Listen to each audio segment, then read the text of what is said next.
Hello बच्चों, good morning. देखिए, आज हमारा जो है नया लेसन है।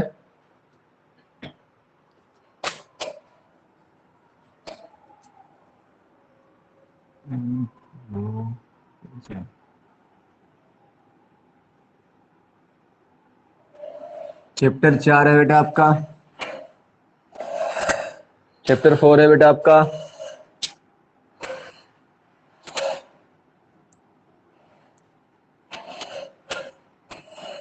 रासायनिक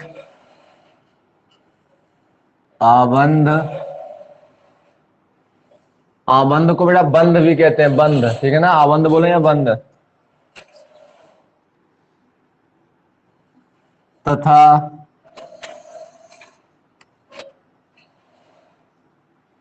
आणविक संरचना।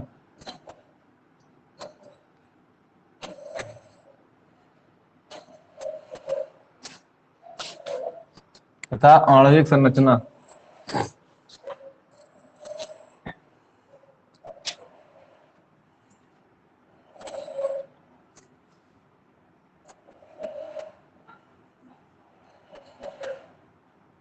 Chemical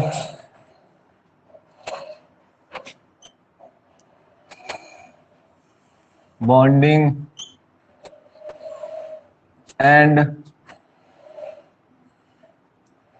molecular structure.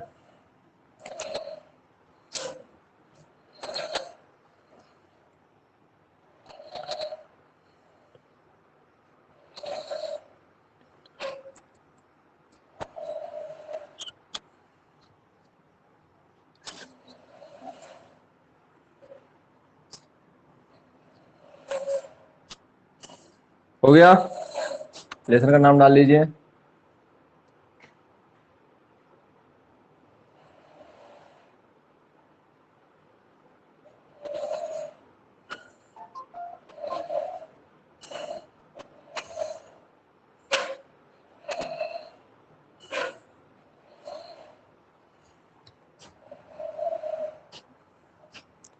रासायनिक आबंध था आणविक संरचना, ठीक है।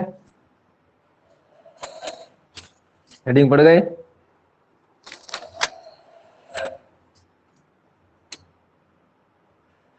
देखिए, सुनिए मेरी बात और समझिए। आपने देखा H2 H2O, ठीक है। ऐसे आपने देखा होगा O2 और CO2। ऐसे आपने देखा होगा N2 NH3। आप ये जानते हो कि ये एटम होते हैं, ये मोलिकुलर होते हैं। हिंदी में बेटा परमाणु, अणु और ये यौगिक।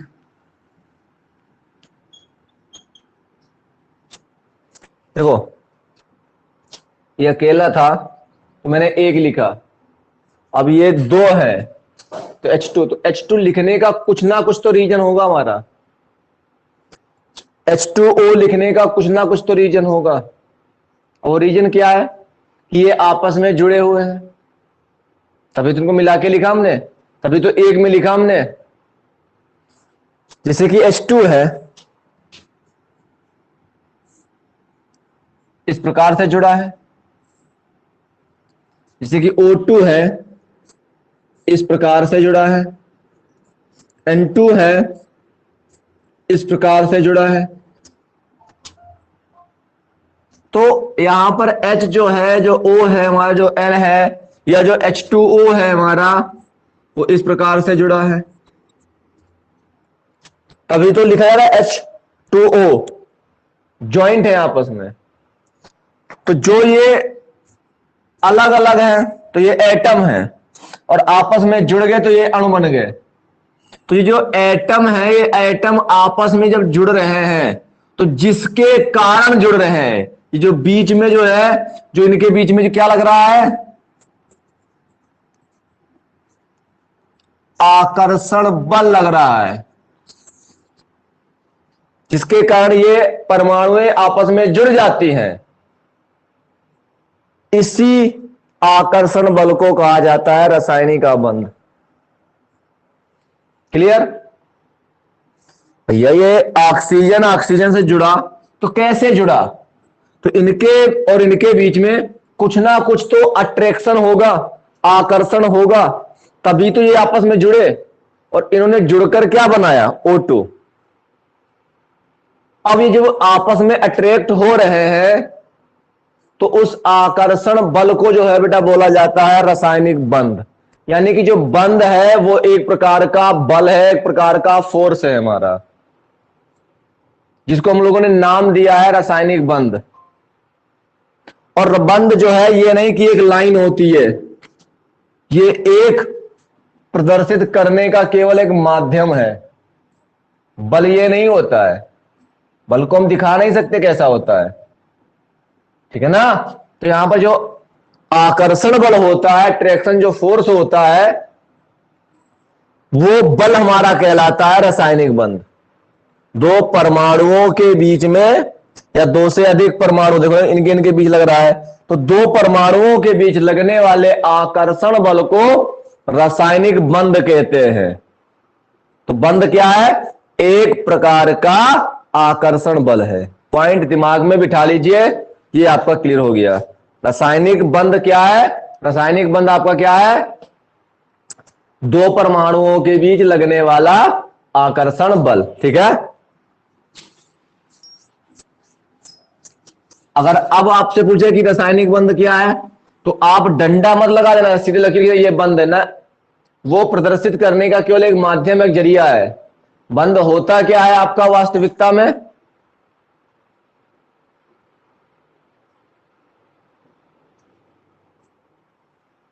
वास्तविकता में होता क्या है?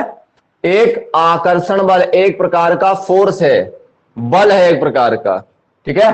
चलिए मैं डिफिनेशन लिखता हूं।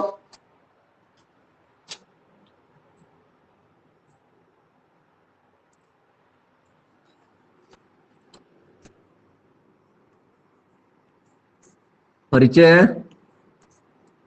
किसी किसी यौगिक के अणु में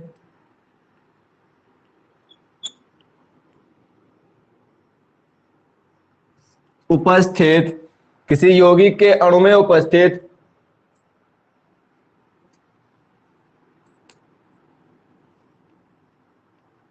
विभिन्न परमाणु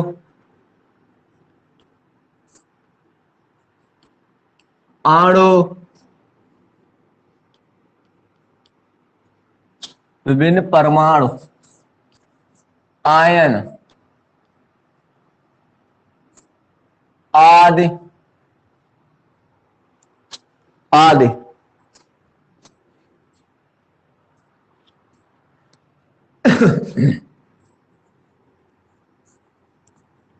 जिस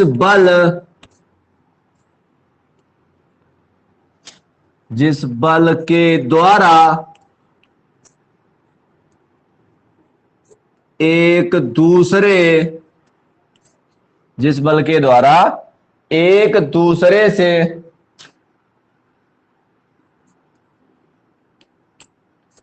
जुड़े रहते हैं, जुड़े रहते हैं, जुड़े रहते हैं, रासायनिक आबंध कहलाता है।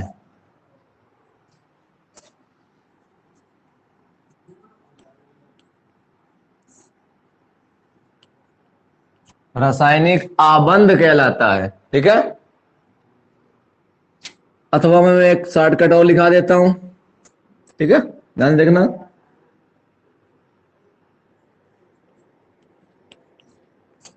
अणु में उनके परमाणुओं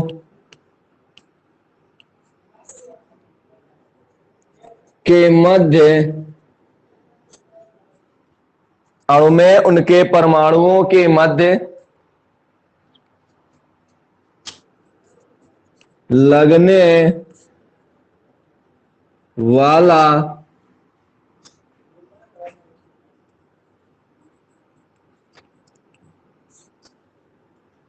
आकर्षण बल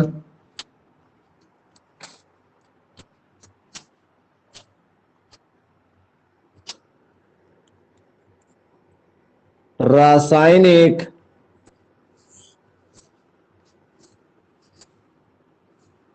आबंध कहलाता है।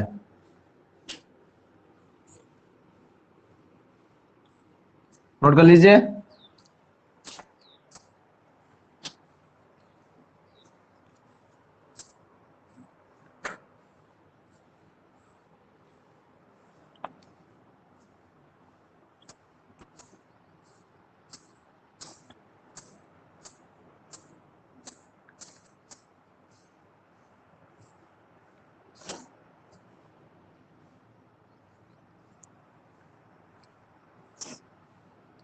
हो गया।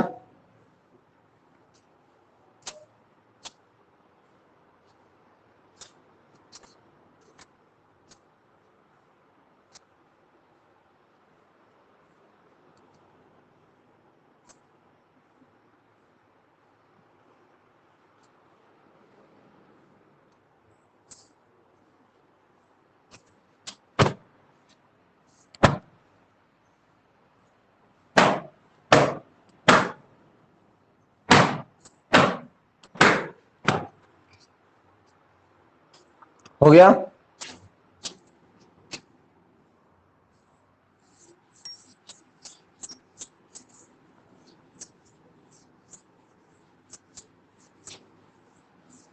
आगे देखो,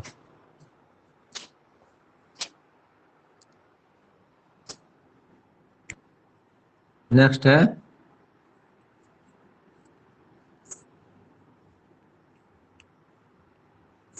संयोजी कोष।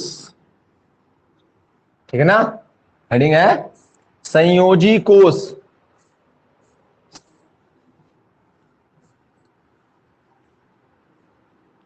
वैलेंस सेल,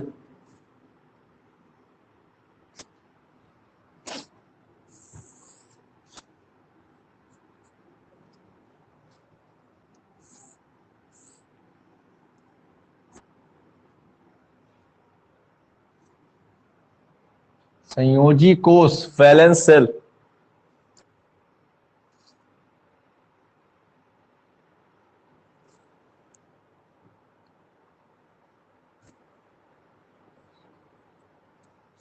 करें,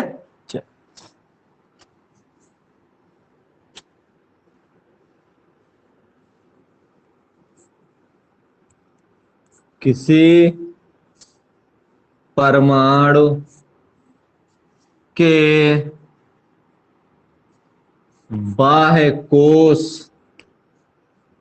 किसी परमाणु के बाह्य कोष को संयोजी कोष कहते हैं।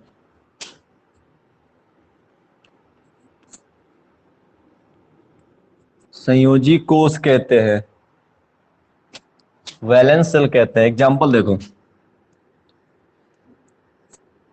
जैसे कि पहला है sodium 11 1s2 2s2 2p6 3s1।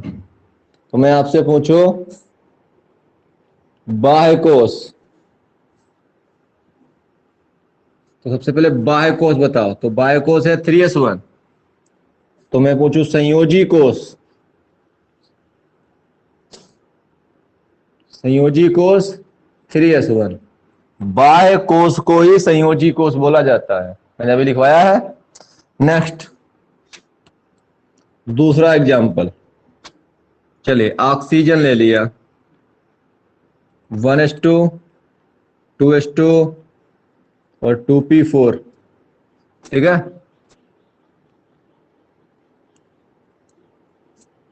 बाह्य कोश। बाह्य कोश कौन है? 2s2 और 2p4। अब लिखिए संयोजी कोश।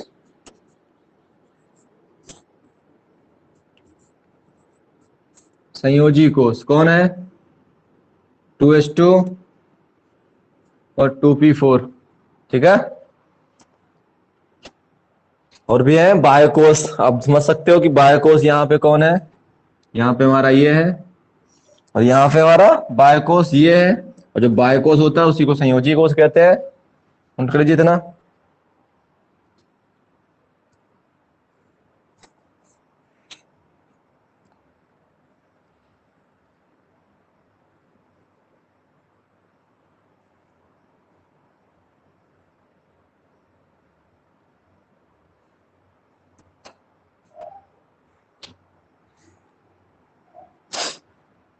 नोट हो गया ना?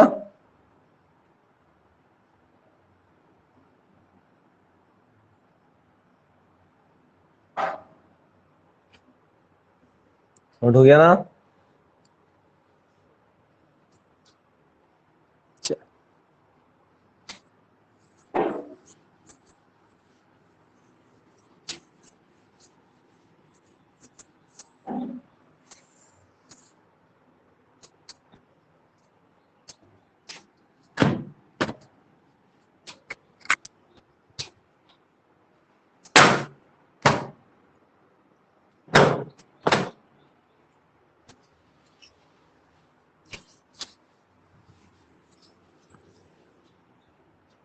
देखो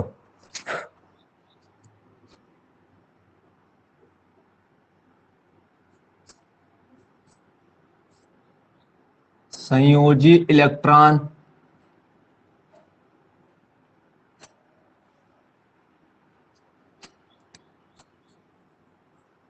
वैलेंस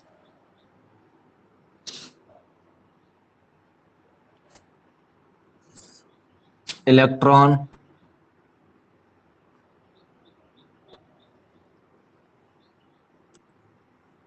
किसी परमाणु के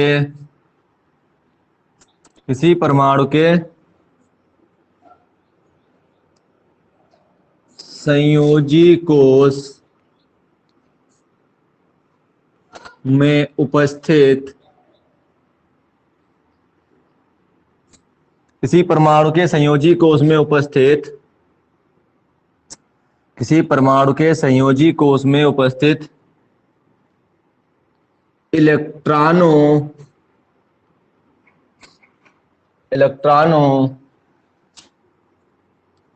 को इलेक्ट्रॉनों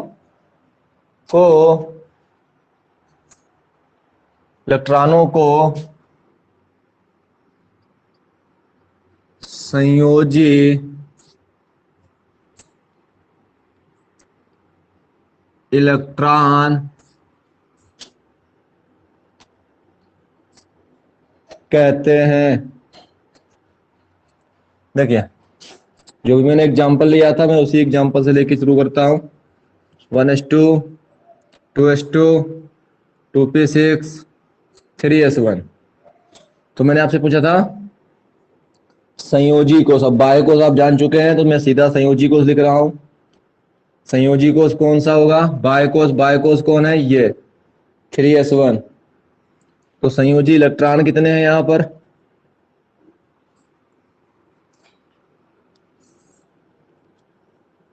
कितने हैं संयोजी इलेक्ट्रॉन? तो आप देख सकते हो एक, ये देखो एक। ऐसा भी दूसरा मैंने एग्जांपल लिया था second, oxygen 1s2 2s2 2p4। मैंने आपसे पूछा था संयोजी कोश कौन सा है? तो संयोजी कोश था यहाँ पे 2s2 और 2p4। तो मैंने पूछा था संयोजी इलेक्ट्रॉन आपसे। संयोजी इलेक्ट्रॉन कौन सा होगा? 4 और 2 6 इलेक्ट्रॉन है। ठीक है, 4 और 2 6 इलेक्ट्रॉन है, संयोजी इलेक्ट्रॉन। नोट कर लीजिए बेटा।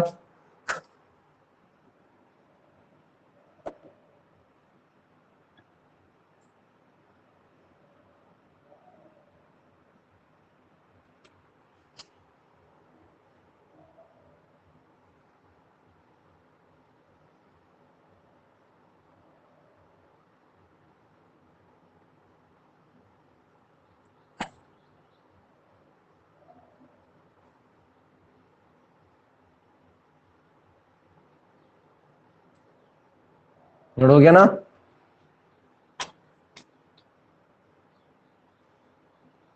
हटा दें?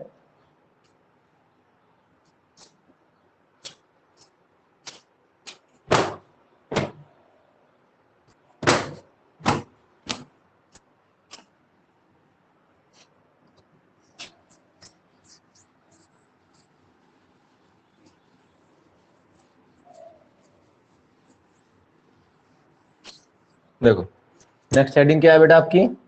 संयोजकता।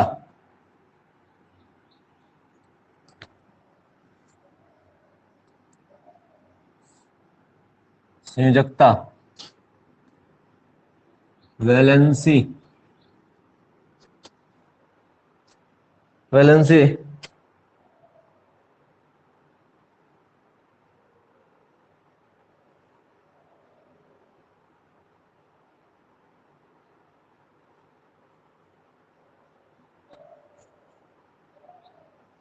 हेडिंग पड़ गई?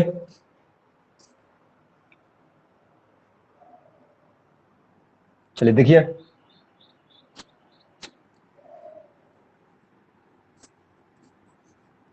किसी परमाणु, किसी परमाणु के द्वारा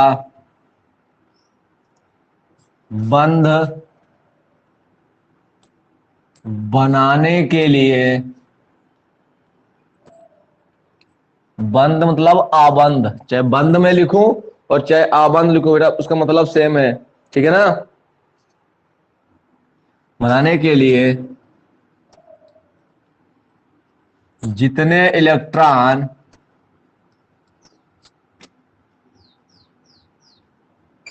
जितने इलेक्ट्रॉन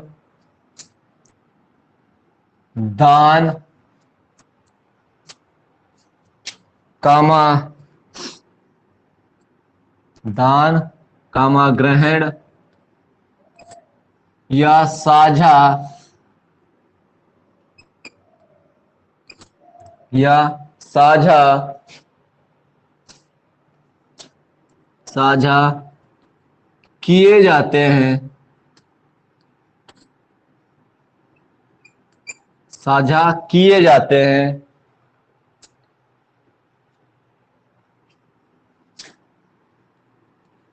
उस परमाणु की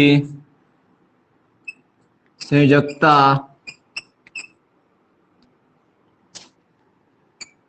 कहलाती है, संयोजकता कहलाती है।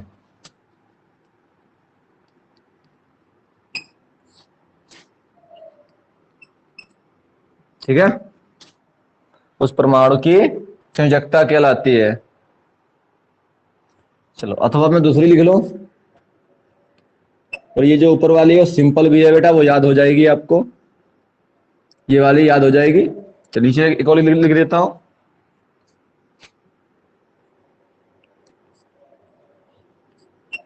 किसी तत्व की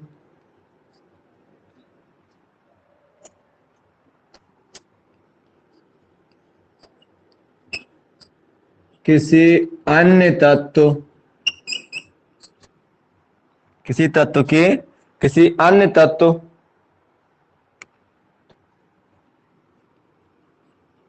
अथवा तत्वों, किसी तत्व की किसी अन्य तत्व या तत्वों के साथ संयोजन, संयोजन की क्षमता, की क्षमता क्षमता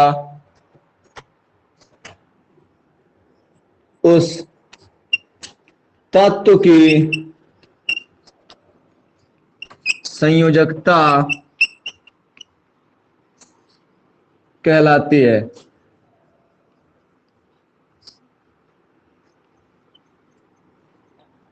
उस तत्व की संयोजकता कहलाती है।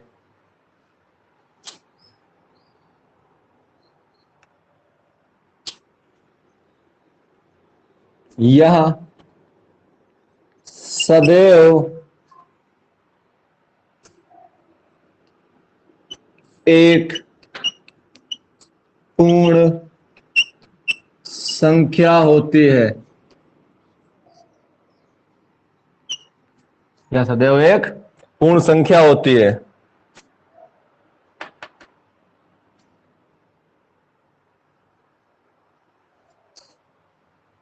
नोट कर लीजिए।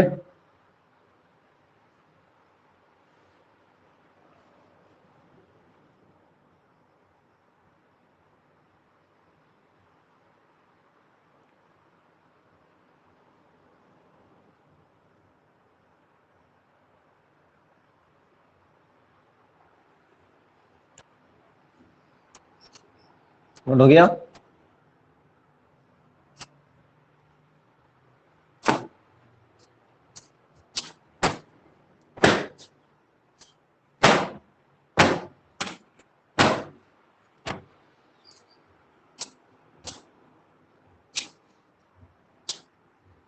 हो गया।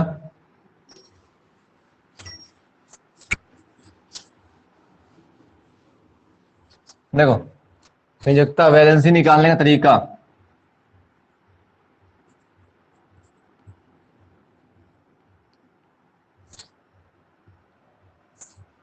संयोजकता निकालने का तरीका बेटा क्या होता है, ध्यान सुनना मेरी बात।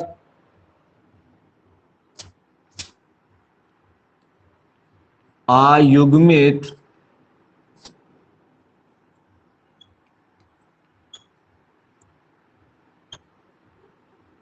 इलेक्ट्रॉनों की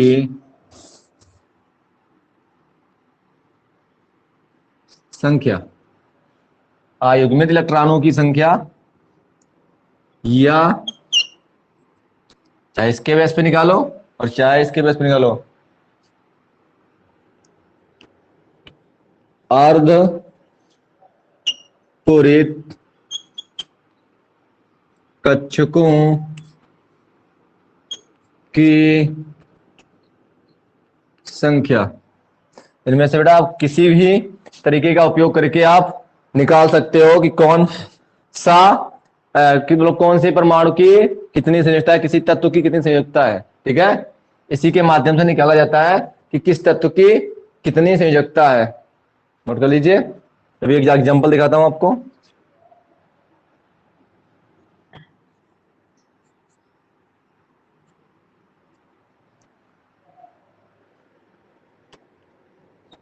जैसे मैंने आपको लिया था सोडियम, याद होगा, Na11 1s2 2s2 2p6 3s1। तो मैंने आपसे कहा सबसे पहले आपको संयोजी कोष, तो संयोजी कोष कौन सा है, 3s1। ठीक है, फिर लिखना मूल अवस्था, ग्राउंड स्टेट 3s1। ठीक है, एस में कक्षाएं कितनी बनती हैं, एक। इलेक्ट्रॉन कितना है, एक। तो बताओ अयुग्मित इलेक्ट्रॉनों की संख्या कितनी है, अयुग्मित इलेक्ट्रॉन एक, यानी कि सोडियम की संयोजकता कितनी होती है, एक होती है। लिखेंगे सोडियम की संयोजकता बराबर, चेक करो, अयुग्मित इलेक्ट्रॉनों की संख्या एक, तो संयोजकता भी हमारी एक, कंप्लीट। ऐसे आप किसी का भी एग्जाम्पल निकाल सकते हैं।